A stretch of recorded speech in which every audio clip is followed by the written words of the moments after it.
Welcome to Alternatify, the channel where we delve into the deepest currents of history, asking the most profound what-if questions. We explore the pivotal moments that shaped our world, then dare to imagine how different everything could be. Today we confront one of the most defining conflicts of the late Middle Ages, the 100 Years' War. This epic struggle between England and France fundamentally altered the course of European history. But what if it never happened? What if diplomacy, or even a different turn of fate, had averted this century-long conflict? Prepare to explore a world where languages, power dynamics, and even the very spark of the Renaissance might have taken an entirely different path. The 100 Years' War was not a single, continuous conflict, but rather a series of intermittent wars. It spanned an astonishing 116 years, from 1337 to 1453, leaving an indelible mark on both nations. At its heart, this was a struggle for supremacy between the Kingdom of England and the Kingdom of France. England, through its Plantagenet kings, laid claim to the French throne, while France fiercely defended its sovereignty and territorial integrity. The primary cause was dynastic. Following the death of the last Capetian king of France without a direct male heir, Edward III of England, through his mother Isabella, asserted his claim. This intertwined with economic rivalries over Flanders and Aquitaine, igniting the powder keg. The war saw iconic battles that echo through history: Crécy, Poitiers, and Agincourt, where English longbowmen achieved stunning victories.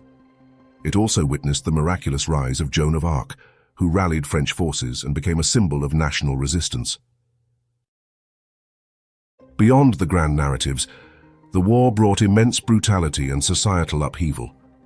Devastation, famine, and the Black Death, exacerbated by the conflict, ravaged populations. Common people endured unimaginable hardship and economic ruin. Yet, out of this crucible, significant innovations emerged. The war spurred the development of professional armies, moving away from feudal levies. New siege technologies and gunpowder weapons began to reshape the battlefield. Ultimately, the 100 Years' War was pivotal in defining modern nation-states. It forged distinct national identities, shaped the evolution of languages, and profoundly impacted the future of warfare and governance across Europe. Now, let us step through the looking glass and explore alternative paths. What if the war had been averted through diplomacy, a strategic marriage, or some other twist of fate? Imagine a world where a strategic royal marriage successfully united the English and French royal families. Perhaps Edward III's claim was settled not by war, but by a dynastic union, creating a powerful Anglo-French super-kingdom. The immediate pros are clear: the avoidance of devastating war, leading to sustained economic growth for both realms. This union could have fostered an unprecedented cultural blending, potentially accelerating colonial expansion as a unified force. However, such a union would not be without its cons. There's a significant risk of losing distinct national identities, as one culture might dominate the other.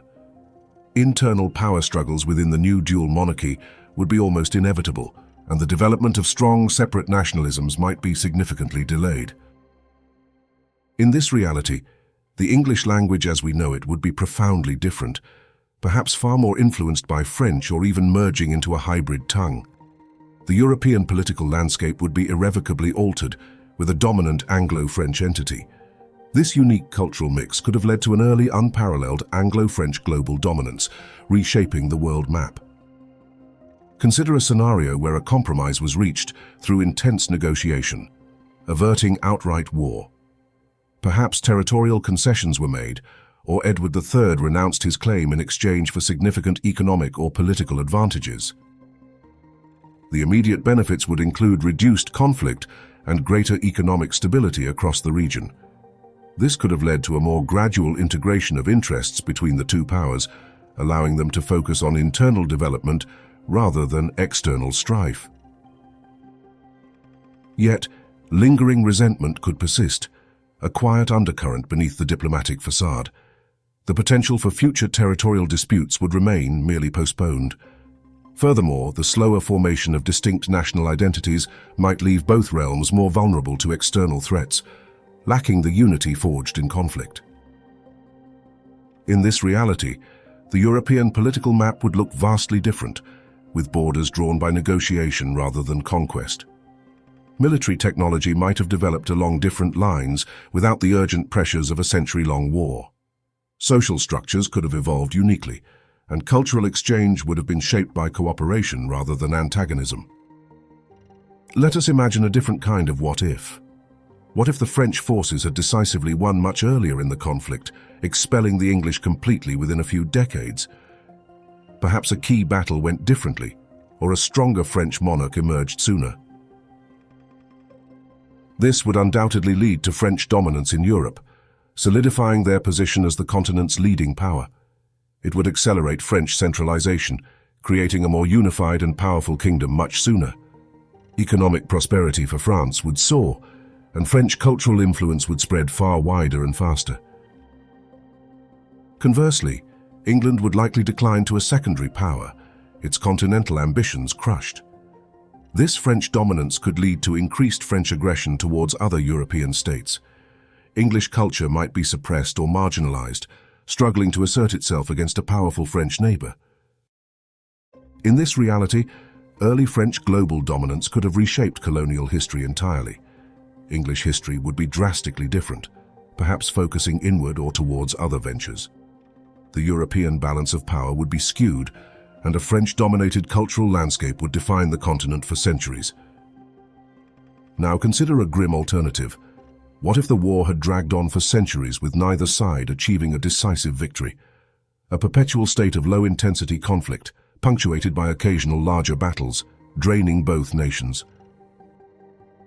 Paradoxically, this might have led to limited devastation in any single period compared to a decisive, all-out war. However, it would accelerate military technology development out of sheer necessity, constantly pushing for new advantages. The rise of mercenary armies would be pronounced, and regional powers might emerge to fill the power vacuum.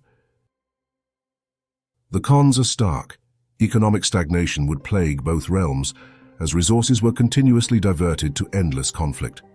Social instability would be rampant, with populations weary of perpetual war. Political fragmentation could occur as central authorities struggled to maintain control, delaying overall progress for centuries. In this reality, European politics would be far more fragmented, a patchwork of constantly shifting alliances and minor conflicts. Military evolution would be unique, driven by an unending arms race. Economic development would be severely hindered, and cultural exchange would be stifled by constant animosity and suspicion. Beyond these broad scenarios, let's consider the ripple effects on specific aspects of history. The choices and fates of key figures could have dramatically altered outcomes. What if Edward III had been less ambitious, or Joan of Arc never emerged? What if Henry V had died young, or Charles VII had been a stronger leader from the outset? Each individual's path could have steered history in a new direction. The war also profoundly impacted warfare and technology. Without the 100 Years' War, how would the longbow have evolved, or would it have been superseded by other weapons? The development of gunpowder weapons and siege warfare was accelerated by the conflict's demands. A different path could have led to entirely different military innovations or a slower pace of change. Finally, consider the profound impact on society and culture. The war was instrumental in forging distinct national identities for both England and France. Without it, would these identities have been as strong, or would they have remained more regional? Language evolution, particularly for English, was heavily influenced by the war's end and the subsequent rise of English over French in England. Artistic expressions, literature, and even the very fabric of daily life would have differed immensely without this defining conflict. We have journeyed through a series of mind-boggling what-ifs, exploring worlds where the 100 Years' War never happened. From a unified Anglo-French empire to a continent mired in perpetual stalemate, the consequences are truly staggering. Each scenario paints a vivid picture of how profoundly different our reality could have been. Which what-if scenario do you find most compelling? What other historical events do you think deserve the Alternatify treatment? Share your thoughts and theories in the comments below. If you enjoyed this deep dive into alternative history, please give this video a like, share it with fellow history enthusiasts, and subscribe to Alternatify for more thought-provoking explorations of the past that wasn't. Your support helps us continue to unravel the threads of time.